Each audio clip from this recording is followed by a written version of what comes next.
नमस्कार दोस्तों, स्वागत है आप सभी लोगों का इंडो कॉस्मिक ओडिसी के अंदर। 5 अप्रैल 2024 के दिन नासा की एटलास ऑब्जर्वेटरी ने आसमान में एक नए कॉमेट को खोजा था। इसका नाम C/2024 G3 एटलास रखा है। 13 जनवरी 2025 के दिन ये अपने पेरिहिलियन पर होगा, यानी कि ये सन से सबसे ज्यादा करीब होगा। पेरिहिलियन के बाद ये हमें वेस्टर्न स्काई में 14 जनवरी से 18 जनवरी तक दिख सकता है, वो भी अच्छे खासे मैग्नीट्यूड में। 15 जनवरी को मैंने इसे कैप्चर करने की कोशिश करी थी, तब उसका अपेरेंट मैग्नीट्यूड करीब 0.66 था, जो काफी ब्राइट होता है।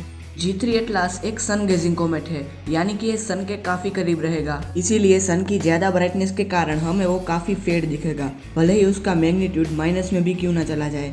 इससे पहले मैंने C/2023 A3 त्सुइनशान एटलास कॉमेट को सक्सेसफुली उसकी टेल के साथ कैप्चर किया था। जिस टाइम पर मैंने इस कॉमेट को कैप्चर किया था तब यह होराइजन के काफी ऊपर था, इसीलिए मुझे कम से कम एटमॉस्फेरिक डिस्टॉर्शन का सामना करना पड़ा और इसीलिए मुझे काफी अच्छी डिटेल्स मिल गई।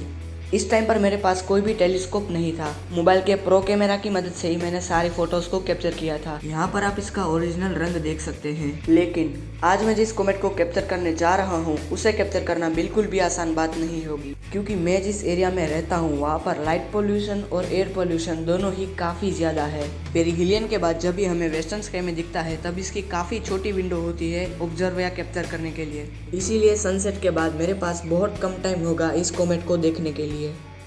यहाँ पर भले ही सनसेट नहीं हुआ है, लेकिन ये कॉमेट सन के ऊपर होगा और इसीलिए मैं अपने टेलीस्कोप से उसे देखने की कोशिश करूँगा। सन की ब्राइटनेस को कम करने के लिए मैं इस गूगल्स का यूज़ करूँगा। मेरे पास यहाँ पर कोई भी स्पेशलाइज्ड सोलर फिल्टर अवेलेबल नहीं है, इसीलिए मैं इस गूगल्स का यूज़ करके इमेज को बनाऊँगा। यहाँ पर मैंने इस जुगाड़ की मदद से मेरे गूगल्स को ऑब्जेक्टिव लेंस के सामने फिक्स कर दिया था। ये चीज़ करनी काफ़ी ज़्यादा इंपॉर्टेंट होती है, क्योंकि हमें सन की ल्यूमिनिसेंस को काफ़ी कम करना पड़ेगा, तभी हम उस कॉमेट को सन के कॉन्ट्रास्ट में देख पाएंगे। यहाँ पर कॉमेट को देखे जाने की संभावना काफ़ी कम थी, लेकिन फिर भी मैंने कोशिश करी और मुझे कुछ भी रिजल्ट नहीं मिले।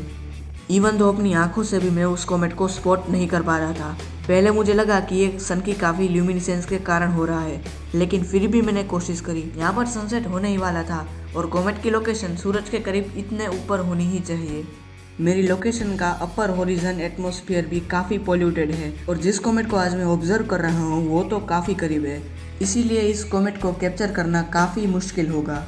भले ही आपके पास करोड़ों रुपए के भी गेयर्स क्यों ना हो, लेकिन अगर आप एक पॉल्यूटेड एरिया में रहते हो तो उसका कुछ भी इलाज नहीं होगा, वो भी ऐसे कॉमेट के लिए चीज़ें काफ़ी ज़्यादा डीप हो जाती है।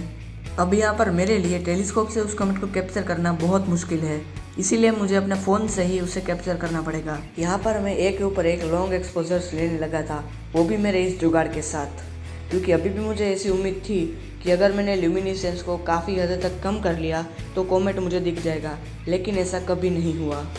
जब सन सेट नहीं हुआ था उससे पहले भी मैंने ब्लॉकिंग मेथड का यूज़ करके कॉमेट को देखने की कोशिश करी थी।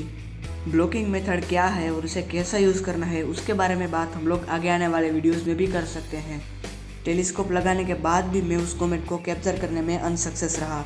स्टेरिलियम में से जब मैंने उसकी लोकेशन को फिगर आउट करा तो करीब वहाँ पर होना चाहिए था, लेकिन होरिजन पर इतना ज़्यादा डिस्टॉर्शन था कि मुझे कुछ भी लोकेशन का अंदाज़ा नहीं लगा और मैं यहाँ पे उसको आंखों से भी नहीं देख पाया। लेकिन हार ना मानते हुए मैंने फिर भी इसे कैप्चर करने की लगातार कोशिश करी। मेरे लिए बस ये सिर्फ एक एक्सपीरियंस ही था कि कैसे मैंने कॉमेट को कैप्चर करने की कोशिश करी थी। यहाँ पर मुझे कुछ भी रिजल्ट नहीं मिले और मुझे 100% अनसक्सेस का सामना करना पड़ा, क्योंकि इसके पीछे के कारण मैंने ऑलरेडी पीछे आपको बता रखे हैं। यहाँ पर ऐसा नहीं था कि मैंने सिर्फ कॉमेट को शाम को ही कैप्चर किया हो। सुबह जब ये अपने पेरिहिलियन पर था तब भी मैंने इसे कैप्चर करने की कोशिश करी थी, लेकिन फिर हमें टाइम लैप के अलावा कुछ नहीं मिला। यहाँ पर मैं इस कॉमेट को आर्टिफिशियली चिपका तो सकता था, लेकिन हम एस्ट्रोफोटोग्राफर्स चीज़ों को एज नेचुरल देखना ज़्यादा पसंद करते हैं। हमारे ब्रह्मांड में अनगिनत ऑब्जर्व करने के लिए चीज़ें हैं, लेकिन हम उन्हें उनके ओरिजिनल फॉर्म में ही देखना ज़्यादा पसंद करते हैं, ना कि AI जनरेटेड या फेक। इस कॉमेट का टाइम पीरियड 1,60,000 साल है। अगर इतने सालों के बाद भी मानव जाति जिंदा रहेगी तो इसे डिटेल में कैप्चर करने की हर एक की इच्छा होगी। फिलहाल आज के इस वाले वीडियो में इतना ही। अगर आपको वीडियो अच्छी लगी हो तो वीडियो के लिए एक लाइक का बटन ज़रूर से दबा देना। मिलते हैं ऐसी ही एस्ट्रोफोटोग्राफी रिलेटेड वीडियोज़ में। तब तक के लिए सावधान रहिए, सतर्क रहिए और देखते रहिए इंडो कॉस्मिक ओडिसी। जय हिंद, जय भारत।